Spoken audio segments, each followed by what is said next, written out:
with us. Jeton is a PhD candidate in law and politics at our university. He holds a MA degree from Central European University, Budapest, and he has 2 BAs from Kuala Lumpur, Malaysia. And so far as I know, he is at the moment affiliated with the Rochester Institute of Technology, Kosovo, as adjunct lecturer. His articles on media, religion, economics have been published in various international journals. Today, he will talk about a very relevant and important topic about the religion as an instrument for political support, or more precisely, how religion has become a major political tool for attracting electoral support. Here are some perspectives from the Balkans. And Jeton, the mic is yours, and you're going to be also host in a few minutes.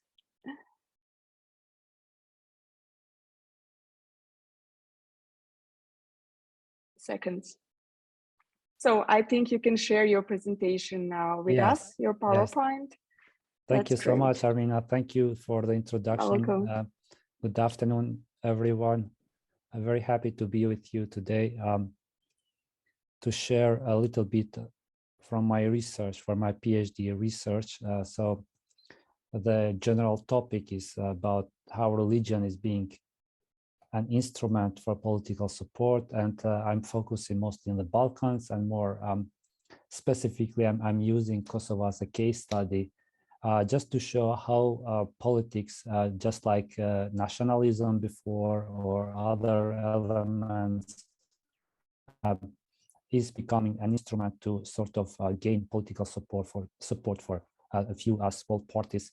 Small in the beginning, but then started to grow, and eventually, these days, they still have a decline. But we'll talk about the reasons how they managed to come to existence, and then what went on during their time. So, in order to understand Kosovo and the general sort of situation in Kosovo, I've started my research with the model of secularism that the international community adopted in Kosovo, because just like the political framework, the international community had a very strong say in defining how Kosovo would look like in many areas, including the religious sphere as well. And then my other question was, how did these religious communities and the society in general responded to this new model of state-church relations that was, if I can use the word, imposed maybe from the international community. So what was their reaction?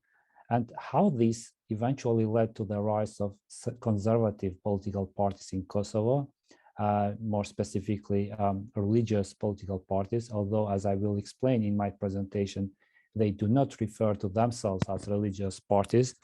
Nevertheless, all the elements suggest that religion is their motivating force behind their existence.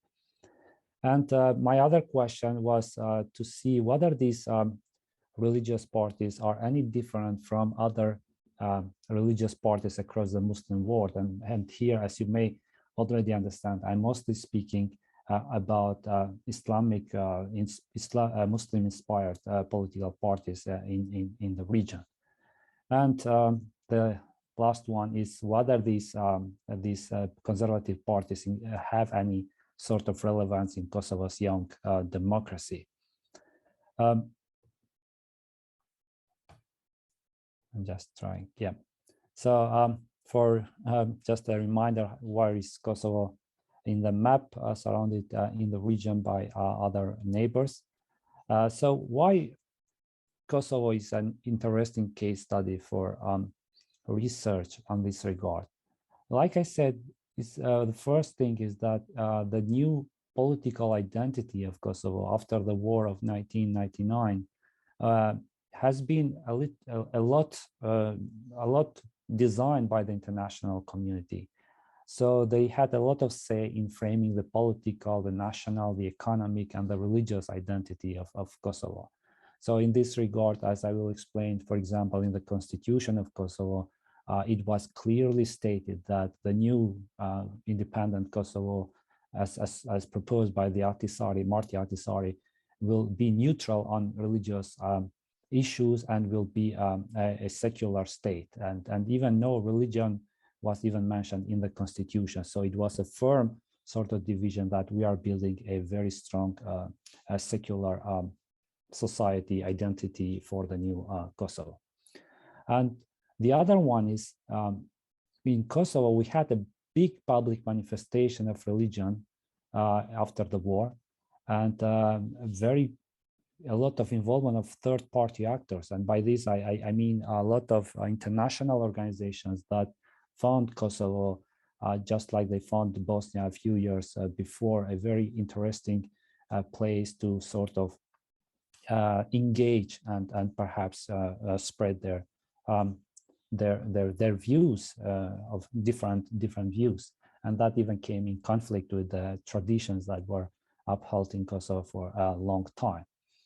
And the third element, what makes Kosovo quite interesting, is that it is a country that you can find strong sentiments on very interesting sort of in the past, like the socialist past, the secularism, the Albanian nationalism, as well as the EU integration. So how did these new religious conservative parties manage to blend all these elements into becoming an attractive political tool for the people? We'll discuss that in a minute.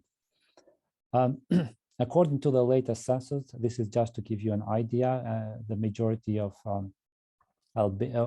Kosovo citizens declared as Albanian in the latest census in 2011. And in regard to religious affiliation, the majority, 95%, declared themselves as Muslims. So we're talking mostly about a dominantly Albanian and Muslim population in Kosovo. One element that it's worth mentioning that for many years, for decades, for centuries actually, Kosovo has nourished this inter-religious harmony, and up to the war you could find, and even today you can find a lot of very medieval, a very old religious heritage in Kosovo, be that the Islamic heritage or the Orthodox heritage or the Catholic heritage. You can still find monuments like these across Kosovo. And the other aspect is that you can find all these traditional religious monuments very close to one another, and they have been there for centuries, and they even stand today, as you can see in these pictures. However, this inter-faith harmony that was cultivated for centuries was disrupted during the war in 1998-1999. And a lot of these religious monuments became a target for destruction during and after the war. In a way, just as many casualties of the war, they also became a target. Now, the very first sort of measure after the war was with the deployment of the UN and NATO peacekeeping forces, was to sort of guard the religious heritage, to protect this old religious heritage. And after that, we had the OSCE, who initiated a very strong sort of series of interfaith dialogue among religious leaders and the society in general. And then the other step was the Marti Ahtisaari proposal that he came up with this idea that Kosovo should be a multi-ethnic society as it is, but he emphasized this, and it should be neutral on matters of religious issues.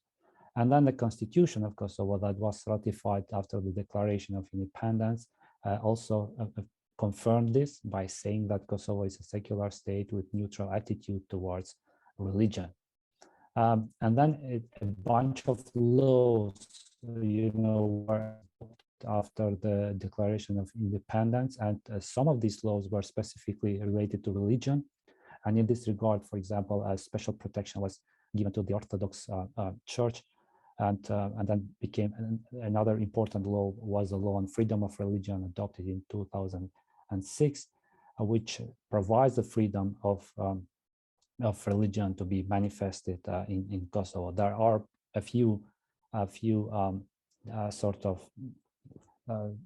things that need to be changed on this law, but we can discuss this later, as I've been writing about this law on freedom of religion quite a lot recently. So this is the scene after the war.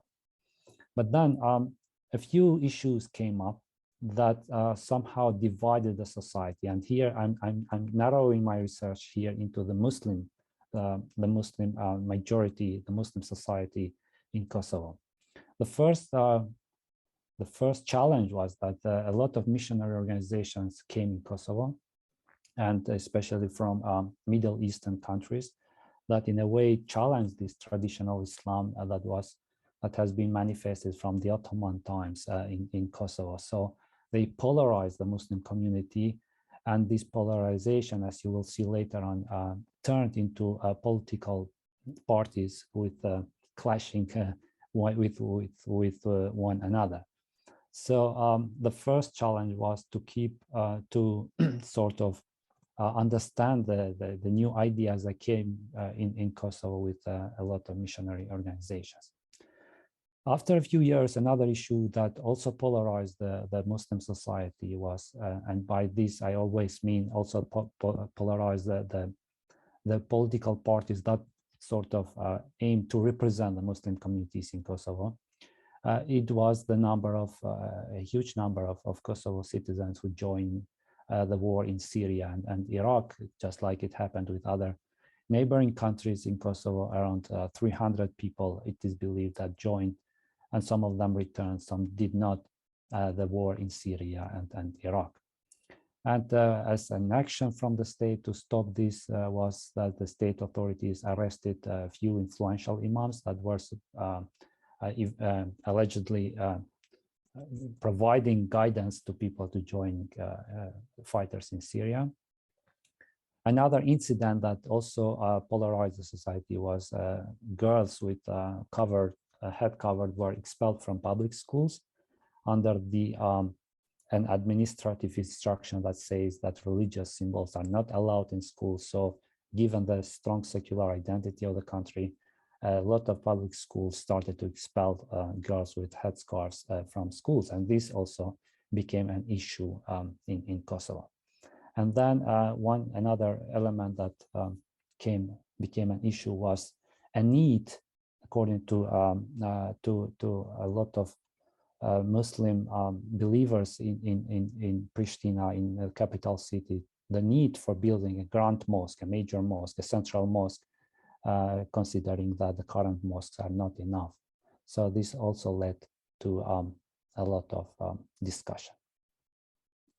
Now, this is when political parties come in. A few parties started to register in the political scene in Kosovo. Again, I'm mentioning that they did not register as an Islamic party or anything related to Islam. They call themselves as conservative parties. They have names like the Justice Party. They have names like the Conservative Party of Kosovo. Names like Fiala. Fiala means the word, etc. So you will see different names of these religious, these political parties that register in Kosovo.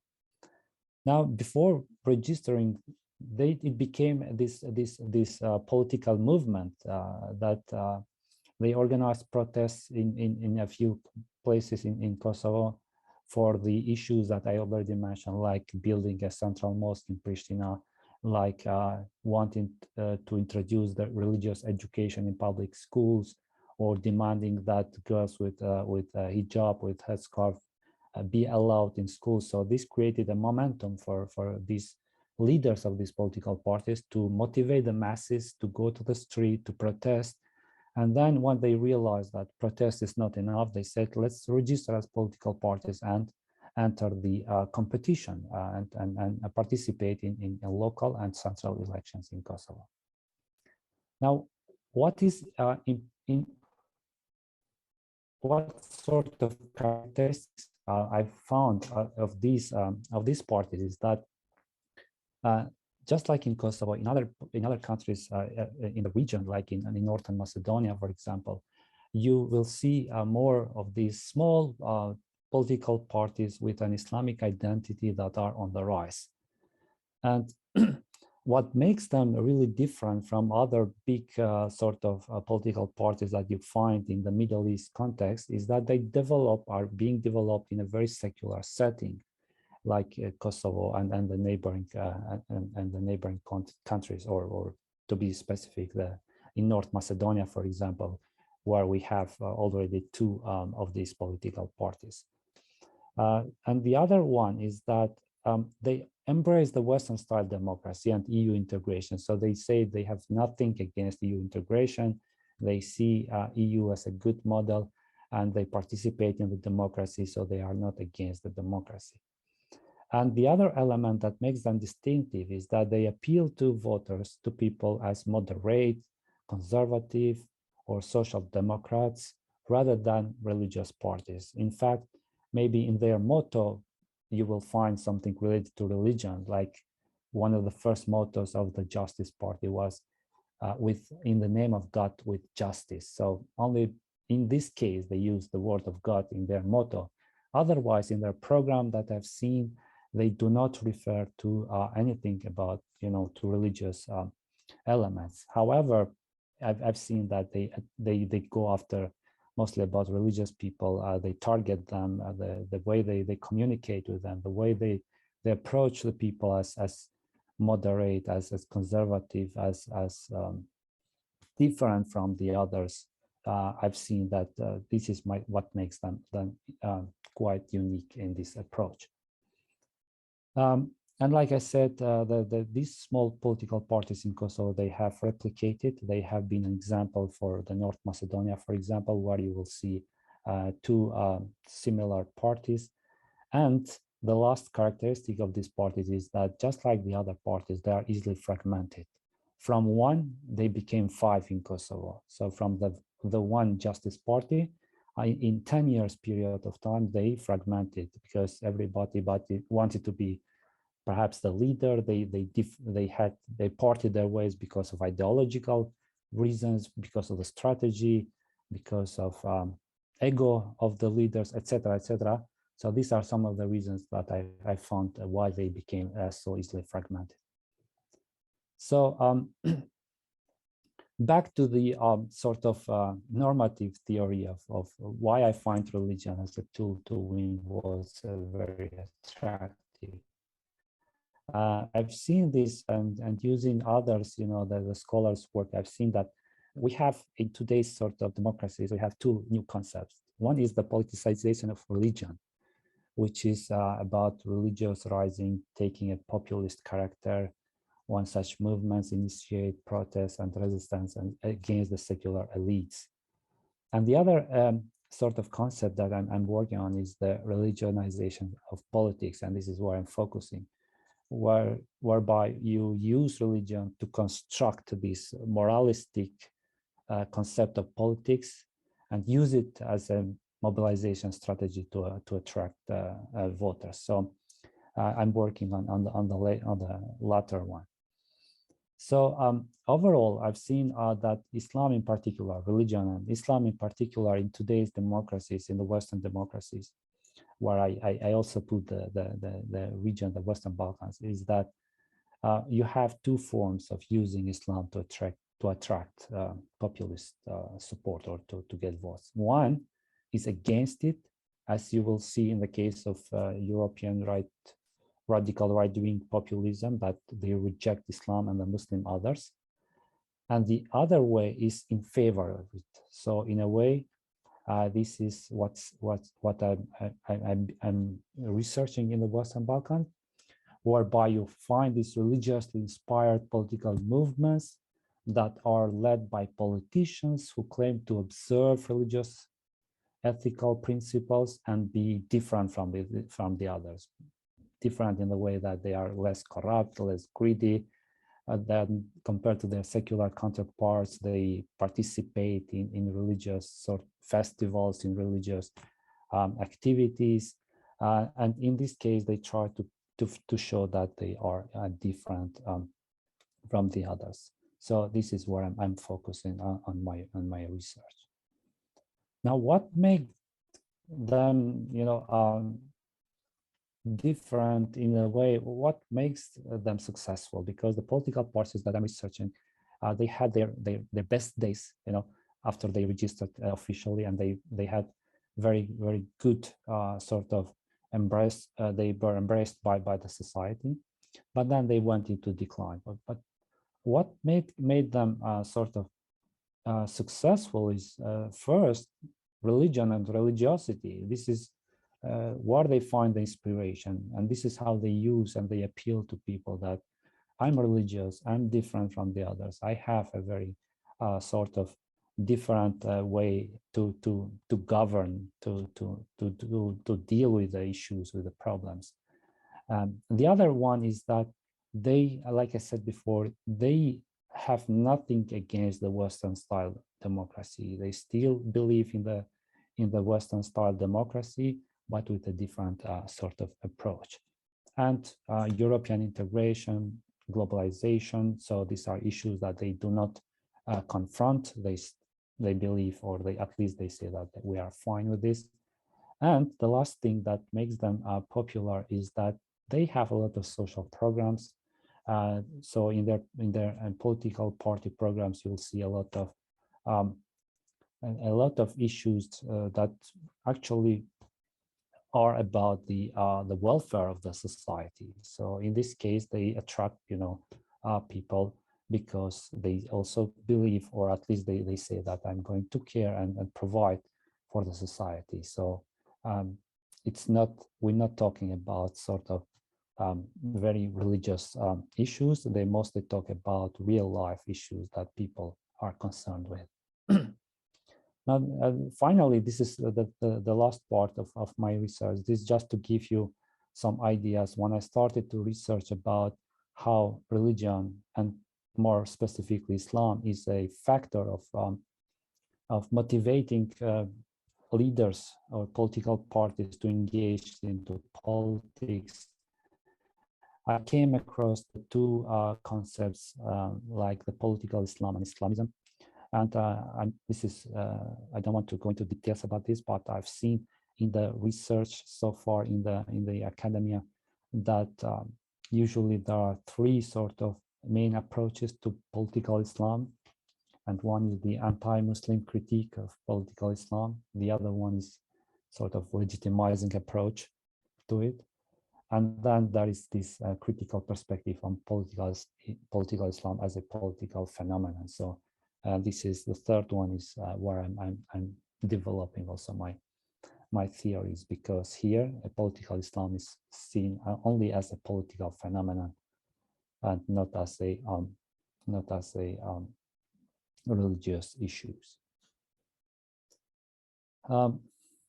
Another element, when you start sort of discussing and about the how Islam is becoming a motivating factor of political engagement, I've come to this conclusion that there is no single definition of about political Islam among the authors today. They have different views about what political Islam and Islamism means. For example, I've looked at Oliver Waugh, who finds political Islam as no longer as a geostrategic factor. He argues that political Islam has failed both as an intellectual idea and in historical terms. Other people like Wolpe, he finds political Islam is not specific to a unified body of Muslims, rather an idea held generally by the Western scholars. He even calls this a product of the Western imagination of Islam. Others like Esposito, he finds that Islamism or the political Islam is not a monolithic movement. So it is something that it is expressed differently in different groups, in different regions, in different societies.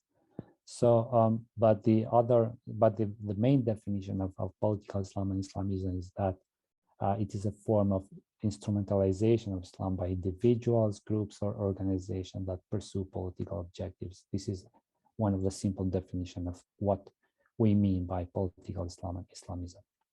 So in conclusion, and I would like to open for discussion with you for comments and questions. I find that religion, just like nationalism, is used more and more as an instrument to mobilize voters, to mobilize the electorate. And in this case, in my research, I've seen that in particular Islam as one of the world religions is used for and against to attract populist support. Like I said in some political parties, they use it against, meaning they would like to sort of oppose everything that's connected to Islam and the Muslim. And the others use it in favor of it, meaning they would like to be seen as a person or politicians who have their understanding or they built their political ideology on Islamic or religious grounds.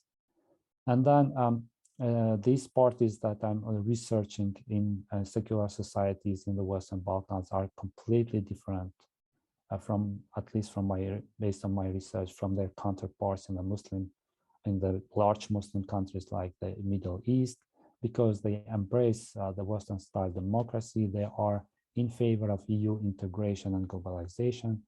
However, they do not use religion in their public appeals. They appeal to voters as moderate, conservatives, and social democrats rather than religious parties and religious leaders. However, they are easily fragmented, as I've seen in my research so far. So this is just to give you some ideas of where my research is leading me, and I would be happy to receive your comments, your suggestions about this topic. So that's it. Thank you for your attention, and I'm happy to discuss it further with you. Amina, back to you. Yeah, thank you, Jeton, very much for your presentation. I really enjoyed, and I'm sure there are some questions for you. If so, then just turn on your cameras and mics and get started, or you can also raise your hand as if you wish. So, do we have a first question? Yes, please. So my question is about the Russian installation and their possible presence in the religion. How well informed of this are you? Because we know that in the countries in the Middle East, this was a case a lot, and it is a case a lot in, for example, in North Macedonia through the Serbian Orthodox Church, because Serbian Orthodox Church doesn't recognize the existence of the Macedonian one, and it says it is the same church, the same like now it is the case with Russian and Ukrainian church. And although ours and Ukrainian is much older than the Serbian and Russian, and a lot of money are being invested in this. And just as an example of this installation, for example, the government of Zaev appointed 8 people in the public sector which were blacklisted by the State Department on that blacklist. And for example, the director of the employment in the public administration was one of those, and he was a proven Russian spy. And he was a director to this from this agency up till almost 1 year ago, and now he still works in this agency. They had to change him. And for example, if you want to get employed in this in the administration, you have to know English at least B1 level, and all that were employed, they don't know English at all. And and then they afterwards they scheduled their English exam, which is completely against the law.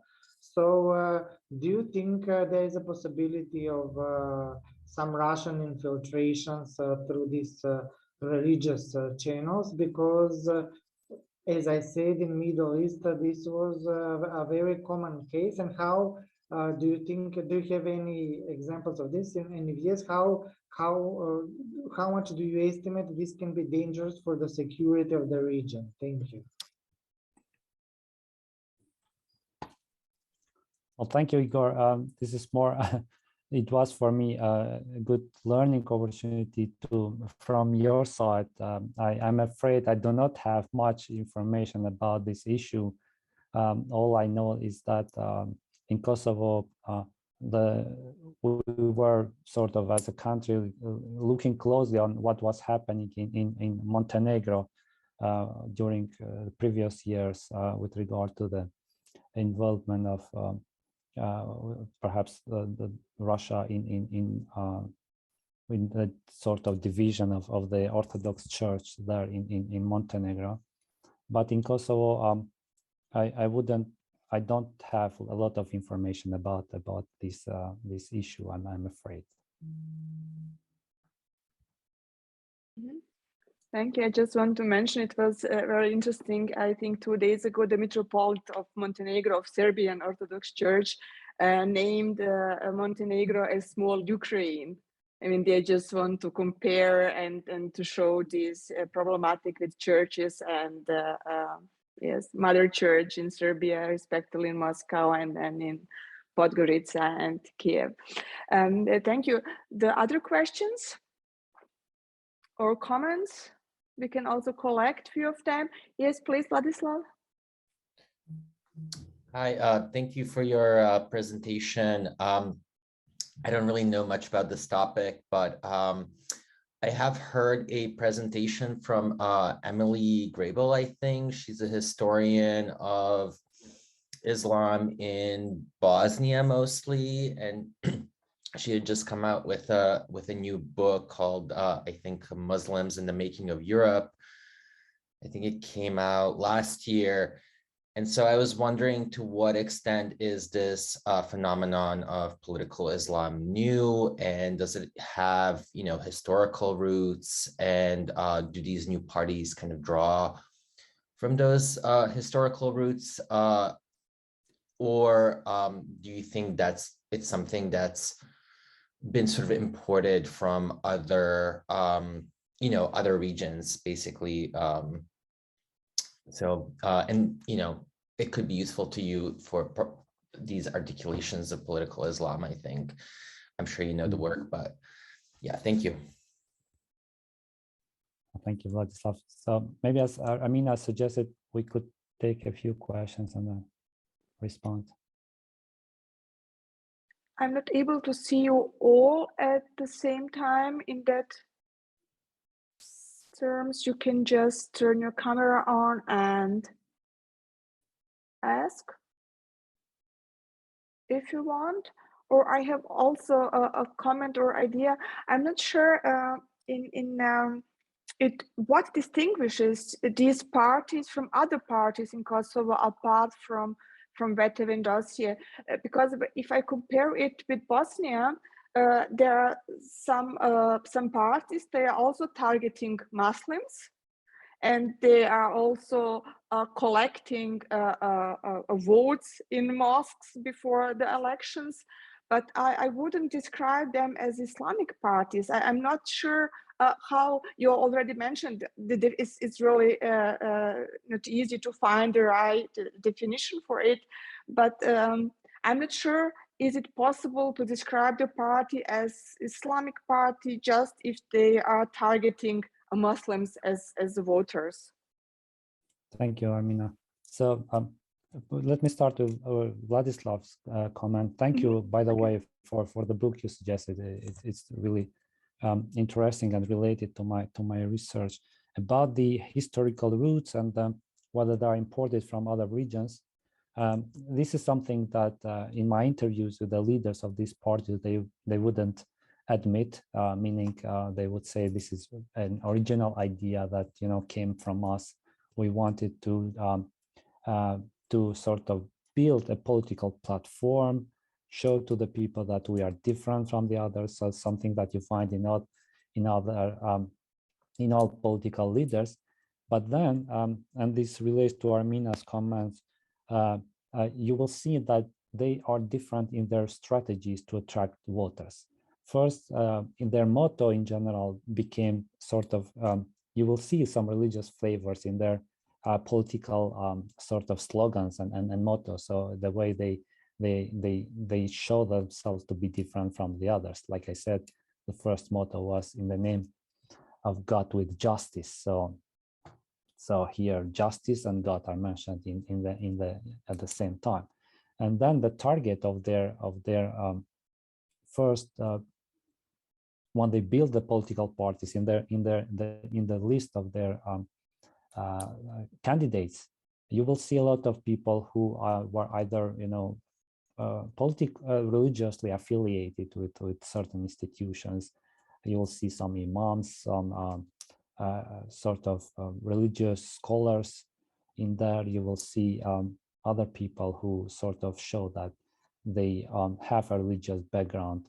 So in a way, it's another example, how they try to show to the public that in this list of of candidates of this political party, you will find only people with ethical, with a moral and ethical identity, and without mentioning the religious sort of identity.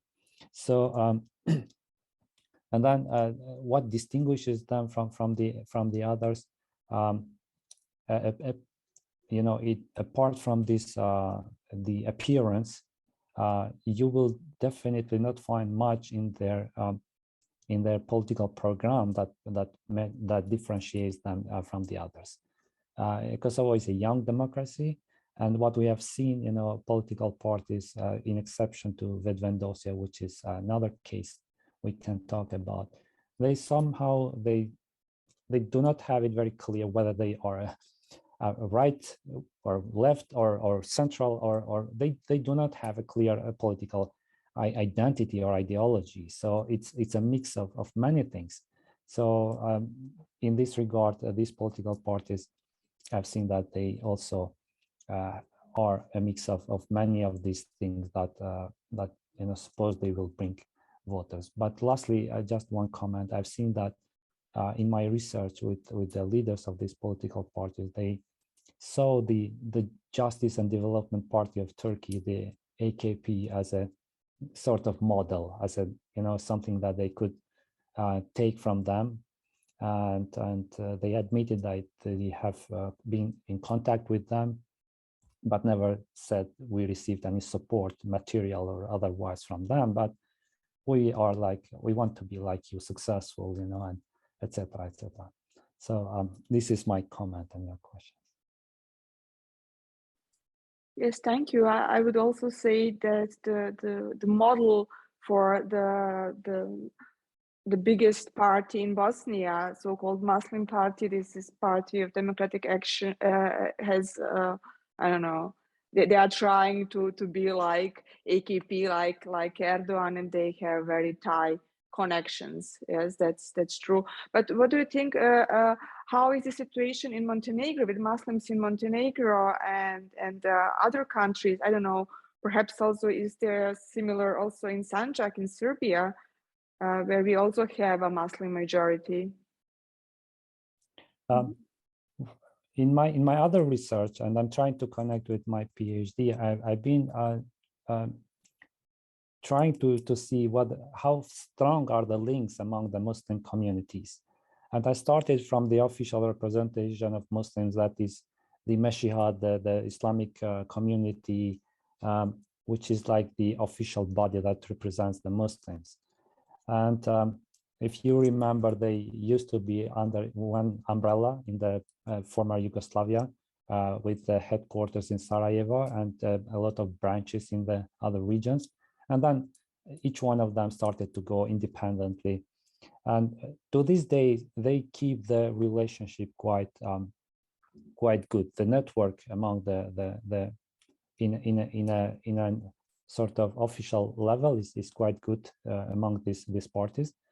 And why I'm mentioning this is because I believe the Islamic communities, the official bodies, they although officially they do not support these political parties, they are not part of any political parties. They want to be apolitical.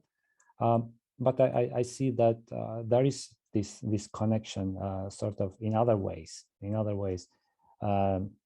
between these political parties with that I'm finding a very difficult time how to frame them, how to name them, because I can't say that they are Islamic political parties, but I can say that they are real Islamic sort of religiously inspired political parties. So in a way, with the exception of North Macedonia, where you had two small political parties that in a way were created similar to the Kosovo ones, in other countries we haven't seen any sort of official development, official registration, with the exception to Bosnia, perhaps, that you already mentioned, Armenia. I mean, I was meaning Montenegro and Albania. So, and Sanjak, I haven't seen any signs of political sort of official registration and participating in a political competition, just like the other cases in Kosovo.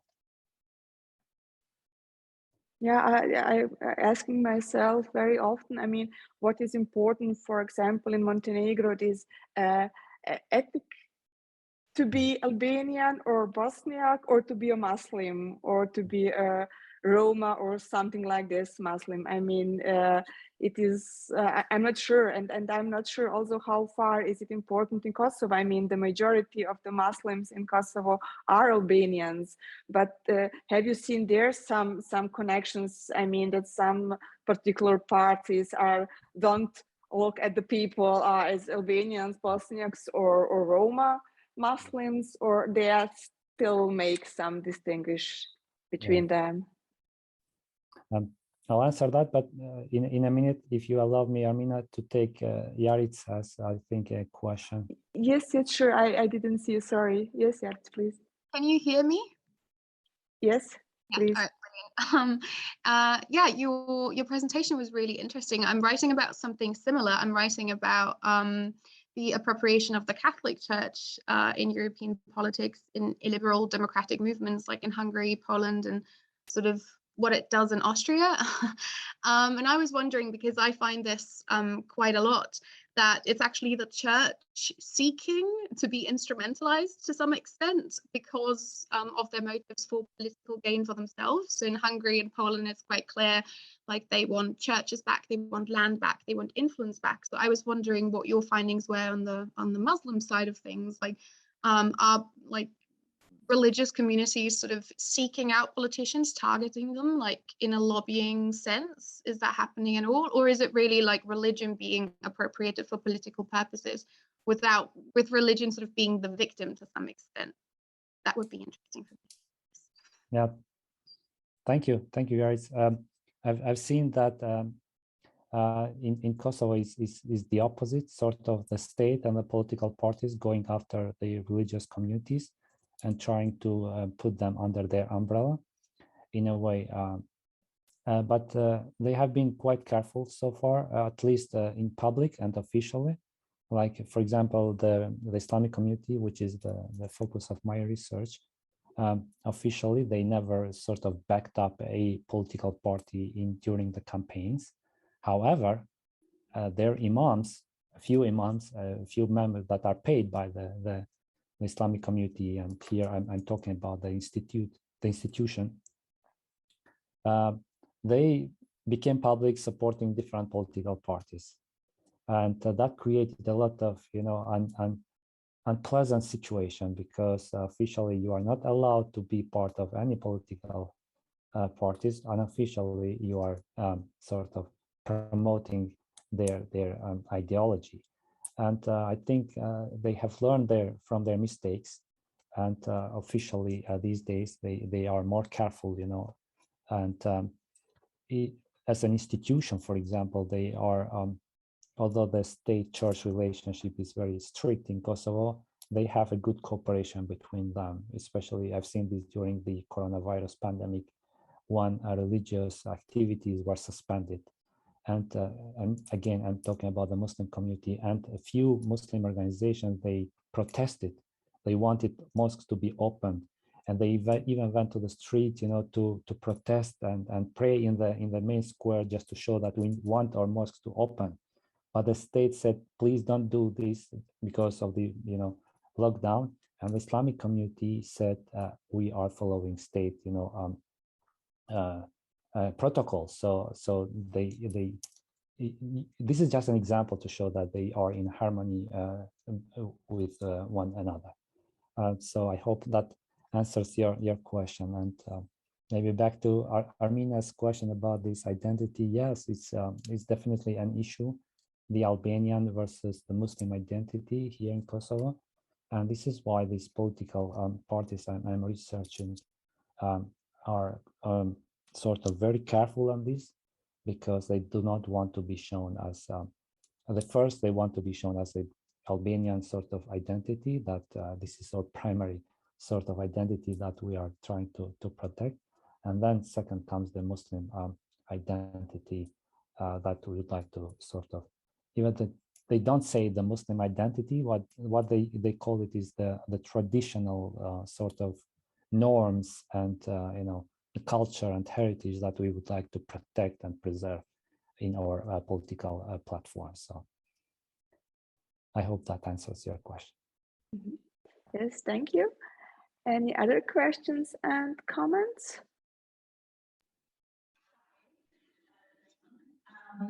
Excellent presentation. I really enjoyed it. I had a more practical question, I guess, about the size and distribution of these conservative parties in Kosovo, in terms of their membership, and also in terms of their influence on politics in Kosovo, because you mentioned that they formed largely in response to a lot of issues like girls not being allowed to wear hijabs in schools and things like that. And have they had any political traction, I guess, in changing some of those making reforms that their membership wants? Thank you for your question. So we're talking about a lifespan of 20 years, 2000 until now, when these political parties came into the scene. And when they came into for the first time, one of the promises to the electorate was, first, we are going to remove this sort of legal ban that is making our girls with headscarf to be expelled from schools. They failed to do that. They also promised to their, audiences that we are going to sort of ask for introduction of religious education in public schools, and that doesn't mean Islamic education, but any sort of elective courses to learn about religion. They tried that and they failed on that as well. But what they managed to do is that they try at least to elect for the first time a member of parliament with a headscarf, in a way just to show that here we are being part of the parliament. By the way, the largest number of MPs that they had was 3. So they went up to 3 to 4 members of parliament in their best days. And one of them was a lady with a headscarf for the first time. So that was a sign that for what we are preaching, we managed to do that and bring to the parliament. But in terms of policy changes, and this is part of my research, they have failed in many aspects on these. There are some small issues that they have managed to change, but not the main things that they promised to change in their election campaigns. I hope that answers your question. Yeah, thank you. It does seem like it would be very difficult for them to make changes with just 3 to 4 MPs without forming coalitions. And especially you were talking about fragmentation of the parties, and that would even further kind of complicate trying to make policy changes. But remember, they were part of the government coalition for at least 2 terms, 2 or 3 terms. So they were in the positions to initiate policy changes, but they did not manage to do so. Thank you. Armina, back to you. Thank you. We have time for one last question or comment. If you want, you can use this opportunity. If not, in that case, I will close this session for today. Thank you, Jeton, very much to be with us. I hope to see you in person very soon again in Graz, and some of you certainly. And next week we have a topic on, I think, migration, hope, Europeanization, and I hope to see you again, at least online. So take care of you and bye. Bye-bye. Thank you. Thank you, everybody.